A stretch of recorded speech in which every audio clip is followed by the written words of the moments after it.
వెలిసెర బొమ్మ ప్రతి వాడన నిలుపగలిగే యోధులే రమ్మా ఒక వాడకి పరిమితమా అంబేద్కరుడు ప్రతి వాడికి హక్కులను పంచినవాడు తను రాసిండు రాజ్యాంగం దేశం కోసం తను చేసిండు పోరాటం అందరి కోసం తను రాసిండు రాజ్యాంగం దేశం కోసం తను చేసిండు పోరాటం అందరి కోసం చీకటిని తరిమేసి వెలుగైనాడు జై భీం జనగుండె నినాదం అందరం ఒకటై గెలవాలి సమాజం జై భీం ఒక యుద్ధ నినాదం అందరి కోసం గది పోరు ప్రవాహం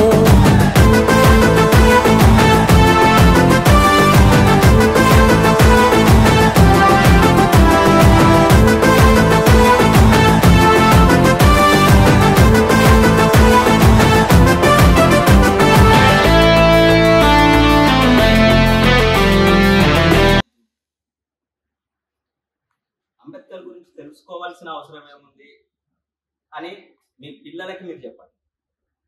జాతీయ నాయకుల గురించి తెలుసుకోవాల్సిన అవసరం ఏముందని చెప్పండి. ఎందుకంటే చరిత్రను చదవలేని వాడు చరిత్రను రాయలేడు అనే ఒక స్లోగన్ ఉంటుంది. అది అంబేద్కర్ గారు చెప్పిన స్లోగన్.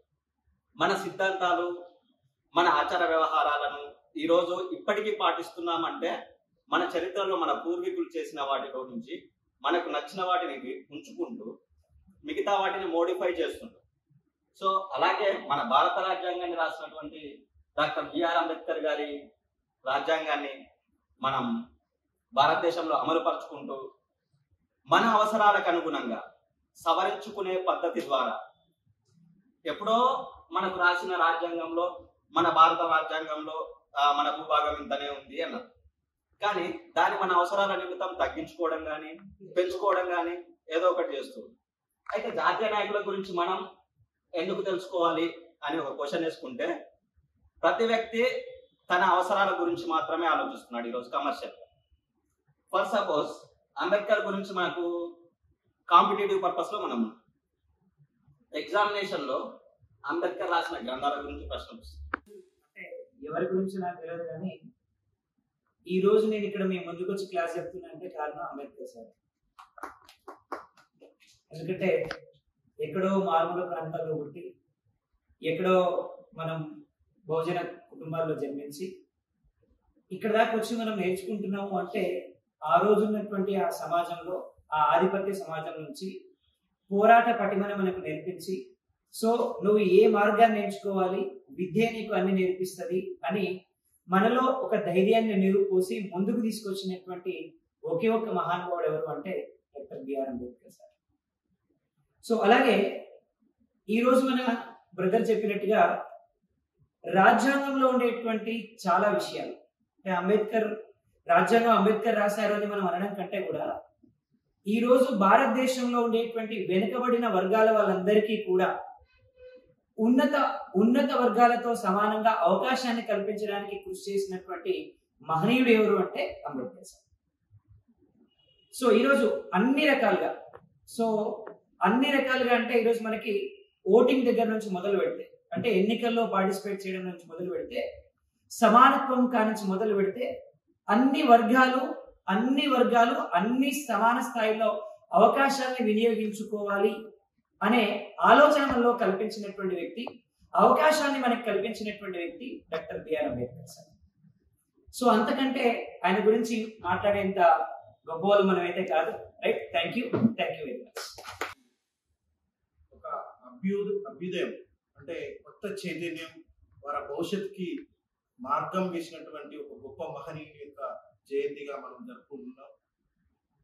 రాజ్యాంగం అనేది ఎట్లా రూపొందించాలి, మన దేశ ప్రజల యొక్క సాంప్రదాయాలను, మన దేశం యొక్క ప్రజల నమ్మకాలను మరి ఆ రాజ్యాంగంలో ఇనుమడింపజేసేలా, ఎవరికి కూడా ఇబ్బంది కలగకుండా ప్రజలందరూ సమానత్వంతో జీవించాలన్న ఉద్దేశంతో రాజ్యాంగాన్ని ప్రపంచంలోనే చాలా గొప్ప గొప్ప రాజ్యాంగాలను అధ్యయనం చేసి మనకు అనుకూలంగా, మన సమాజానికి అనుకూలంగా రాజ్యాంగాన్ని రూపొందించిన మహోన్నత వ్యక్తి డాక్టర్ బిఆర్ అంబేద్కర్.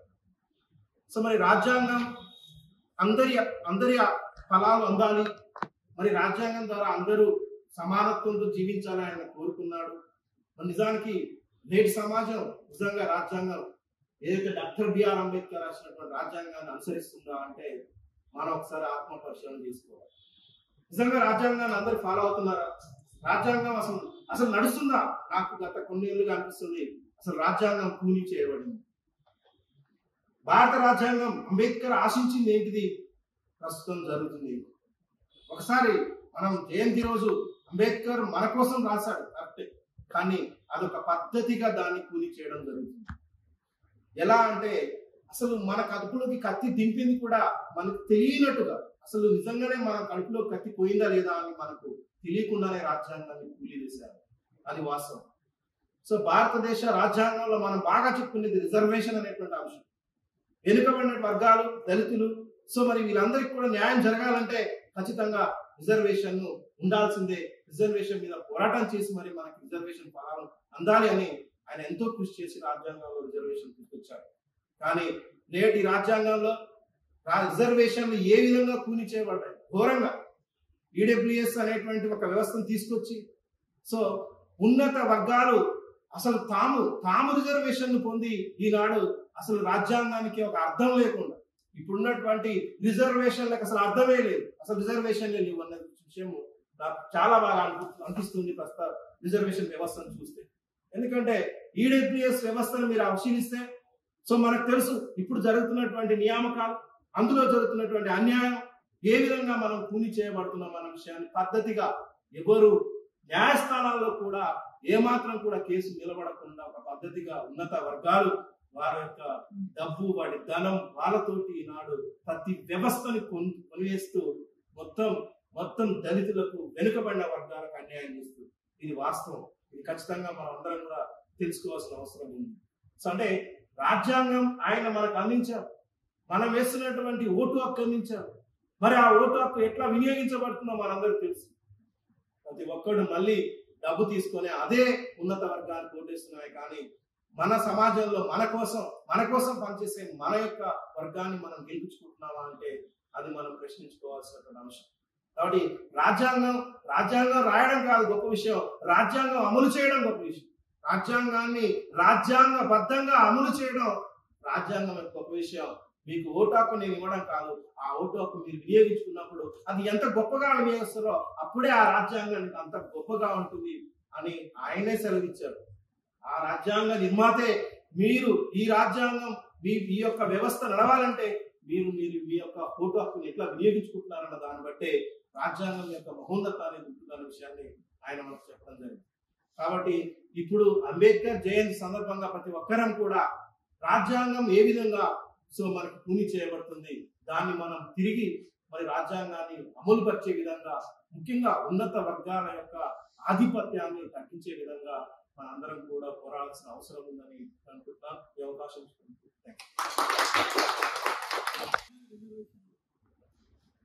ఇవాళ ఎస్సీ రిజర్వేషన్ వర్గీకరణ ఇవాళ ఇంప్లిమెంట్ అవుతుంది. ఎస్సీల రిజర్వేషన్ ఎంత 15%. జనాభా ఎంత ఉంది తెలంగాణలో? 17.5%. అంటే ఇంకెంత కావాలి? ఇంకా 2.5% కావాలి. ఎస్టీలు ఉన్నారు, జనాభా ఎంత ఉంది? 9.3. అంటే నియర్ బై 10 వరకు ఉంది. ఆ 10% ఇవ్వడానికి కేసీఆర్ కూడా చట్టం చేశారు. అంటే ఎస్టీల రిజర్వేషన్ ఎస్సీల రిజర్వేషన్ 2.5 కావాలి. ఓసీలు ఎంతమంది ఉన్నారు? 3%. మొత్తంగా అన్ని క్యాస్ట్ అన్ని కలిపితే కౌంటోళ్ళు, రెడ్డోళ్ళు, వెల్మోళ్ళు, కమ్మోళ్ళు అందరు కలిపితే ఒక 8% ఉంటారు. మొత్తం కలిపి 10% వస్తుంది. వాళ్ళు ఏమంటారంటే మాది 17 దాకా ఉంటుందని లెక్కలు చెప్తా ఉన్నారు. సరే 10% అంటే ఓసీల రిజర్వేషన్ ఓసీలకు వచ్చేస్తుంది. మరి బీసీలు ఎంతమంది ఉన్నారు? 56% అని మొన్న చెప్పినటువంటి కులగానే చెప్తా ఉన్నారు. దాంట్లో ముస్లింలు అందరూ కూడా కలుపుకుంటే 60%. మరి వాళ్ళకు కూడా రిజర్వేషన్ ఎంత? 27%. వాళ్ళ మొత్తం రిజర్వేషన్ ఎంత అంటే 60%, 59.5 ఉన్నాయి. 49.5% ఇంత రిజర్వేషన్లు ఉంటాయి. 50% దాటొద్దు అనేది సుప్రీంకోర్టు పంచాయతీ చెప్తారు. వాటితో సంబంధం లేకుండా ఈడబ్ల్యూ రిజర్వేషన్ 10% కలిపారు. ఎంత అయింది అంటే 59.5%. మరి 59.5% అయిపోతే ఇప్పుడు ఓపెన్ కోట ఎంత ఉంది? ఇప్పుడు 40.5 అంతేనా? 40.5% ఓపెన్ కోట, 59.5% రిజర్వేషన్ కోట ఈడబ్ల్యూతో కలిపితే. మరి దాంట్లో ఇప్పుడు బీసీలో కూడా రిజర్వేషన్ ఎంత? 27%, 27%. ఈడబ్ల్యూ కలుపుకుంటే 29 వరకు వస్తాం. అంటే 60% జనాభా ఉంటే 29% లేదా 27% అనుకుంటే మరి బీసీలు ఇంకెంత కావాలి రిజర్వేషన్ వాళ్ళకి? ఇంకొక 33% కావాలి, 33% కావాలి. మరి ఓపెన్ కోట మొత్తం ఎంత ఉంది? 40% ఉంది. అంటే 40% ఓపెన్ కోటాలో 33% ఎవరు వాటాది? బీసీల వాటా. అంటే బీసీల వాటాని ఏ కోటాగా మారిపోతుంది ఇప్పుడు? Open category. అంటే ఇలా ఉన్నటువంటి ఓపెన్ కోటా మొత్తం ఎవరిదంటే బీసీల వాటా. ఆ 33% పైగా ఉంటే ఇంక 7% ఉంది. ఆ 7%లో ఎవరిది వాటా అంటే 2.5% ఎస్సీలో ఉంది. ఎందుకంటే వాళ్ళు 15%, 17.5 కావాలి. 2026 జనాభా లెక్కల్లో దాన్ని పెంచుకోవడానికి అవకాశాలు కూడా ఉన్నాయి. అంటే 2.5% ఎస్సీలది ఉంటే 33% బీసీలది ఉంటే మిగతా 7లో 2.5 పోయింది. ఇంకో 3-4%లో వల్ల ఓసీలు అండ్ ముస్లింలు అందరూ కలిపితే కనిపిస్తుంది. అంటే అలా బీసీల వాటానే ఓపెన్ కోటాగా మలచబడింది. బీసీలలో ఐక్యత ఉందంటే లేదు. ఇవాళ ఐక్యత కొంత బాగా బలంగా ఐక్యత ఎక్కడ ఉంటుందంటే ఫస్ట్ ఓసీలలో ఐక్యత ఉంటుంది. సరే ఓసీల పక్కన పెట్టినా కూడా ముస్లింల ఐక్యత ఉంటుంది. కానీ ముస్లింలు ఐక్యత ఉన్నప్పుడు వెనకబడి ఉండదు. వెనకబడిన గల కారణం ఏంటంటే నిరక్షరాస్యత, రెండోది అధిక సంతానం. అధిక సంతానం నిరక్షరాస్యత కారణంగా ముస్లింలు ఎక్కడ ఏడ రోడ్డు మీద ఒక ఆటో మెకానిక్ షాప్ అన్నా, ఒక పండ్ల దుకాణం అన్నా, ఒక చెప్పుల షాప్ అన్నా, ఏది ఉన్నా ఎవరిది ఉంటుంది అంటే ముస్లింలు ఎందుకు ఉంటుందంటే ఈ రెండు కారణాలు. ఒకటి లిటరసీ రేట్ తక్కువగా ఉన్నాడు. ఎస్సీ ఎస్టీలతో పోల్చినప్పుడు కూడా ఎకనామికల్లీ, ఎడ్యుకేషన్లీ అన్నిట్లో వెనుకబడినటువంటి వర్గం ఏంటంటే ఇస్లామిజం. కానీ ఇస్లాంలో ఉన్నటువంటి ప్రధానమైన లోపాలు ఏంటంటే ఇవాళ ఒక నిరక్షరాస్యత, రెండోది అధిక సంతానం, మూడోది మతాన్ని ఎక్కువ విశ్వసించాడు. మతం ఏమైనా పెడతా అంటే ఎవరికి ఏం పెట్టదు. మతం నమ్మకమే తప్ప మన ఇంటికి 10 కిలో బియ్యం తెచ్చిస్తుందా, దేవుడు అల్లా తెచ్చిస్తాడంటే తెచ్చాడు, కృష్ణుడు తెచ్చిస్తాడంటే ఎవరు తెచ్చారు. కానీ మనము మతం అనే మౌఢ్యంలో ఒకటి నిరక్షరాస్యులుగా ఉండడం, మూడోది అధిక సంతానం కారణంగా ఇస్లాం సమాజం వెనకబడింది. ఎస్సీ ఎస్టీలు కొంత రిజర్వేషన్ ఫలాలు ఇచ్చారు కాబట్టి, ఉదాహరణ 1950s లో ఒక ఎస్సీ కుటుంబం ఒక వ్యక్తి ఒక ఉద్యోగం పొందింది. ఆ తర్వాత వచ్చిన తరాలన్నీ కూడా 3 తరాల వాళ్ళు డెవలప్మెంట్ చెందిరా లేదు. ఎప్పుడో మన తాత ఎంప్లాయ్ అయ్యిండు, తాత ఎంప్లాయ్ అయితే ఏమైండు, తండ్రి ఎంప్లాయ్ అయితే మనం ఏం చేస్తున్నాం, ఇవాళ కాన్వెంట్ స్కూల్లో చదువుకుంటూ అమెరికా పోగలరు. మరి తాతే చదువుకోకపోతే తాత జీతం ఉంటే తండ్రికి చదువు లేదు, తండ్రి కూడా జీతం ఉన్నాడు. ఇవాళ మనం మొదటి తరంగా స్కూల్లో పోవాల్సిన ఒక పరిస్థితి ఉంది. అక్కడ అన్నిటికీ మూలం ఎక్కడ ఉందంటే ఎడ్యుకేషన్ లో ఉంది. ఆ ఎడ్యుకేషన్ నమ్ముకున్నటువంటి అంబేద్కర్ ఆ ఎడ్యుకేషన్ ద్వారా ఎదిగి తన వర్గాల కోసం కొట్లాడి వాళ్ళందరూ రిజర్వేషన్ ఫలాలు అందించడానికి ప్రయత్నం చేశాడు. ఆయన రిజర్వేషన్లు అనేవి భారతదేశంలో రిజర్వేషన్లు ఎప్పటి నుంచి అమలవుతున్నాయి? 1950 జనవరి 26, 1935, 1945 లేదా 1992? 1952. మొట్టమొదటిసారిగా రిజర్వేషన్లు మనకు 1935 చట్టం ప్రకారం రిజర్వేషన్లు వచ్చింది. రాజ్యాంగపరమైన రిజర్వేషన్లు ఎస్సీ ఎస్టీ వర్గాలకు వచ్చింది. రాజ్యాంగం ప్రవేశపెట్టడం కాదు, ఏది పూనా ఒప్పందం ప్రకారం మన కమ్యూనల్ అవార్డు ఒకటి వస్తుంది. ఆ కమ్యూనల్ అవార్డు ప్రకారం మొట్టమొదటిసారిగా దళిత రిజర్వేషన్లకి రౌండ్ టేబుల్ సమావేశాలు ఆమోదం పొందింది. ఆమోదం పొందిన ఫలితమే కమ్యూనల్ అవార్డు. కమ్యూనల్ అవార్డు వ్యతిరేకంగా ఆమెను నిరాహార దీక్ష పెట్టింది ఎవరంటే మహాత్మా గాంధీ. అప్పుడు ఆ నిరాహార దీక్ష చేసినప్పుడు మహాత్మా గాంధీ మధ్య అంబేద్కర్ మధ్య పూనా ఒప్పందం జరిగింది. ఆ పూనా ఒప్పందం రిజర్వేషన్లు పెరిగినాయి అంటే పెరిగిన దళితులకి ఏం తగ్గదు.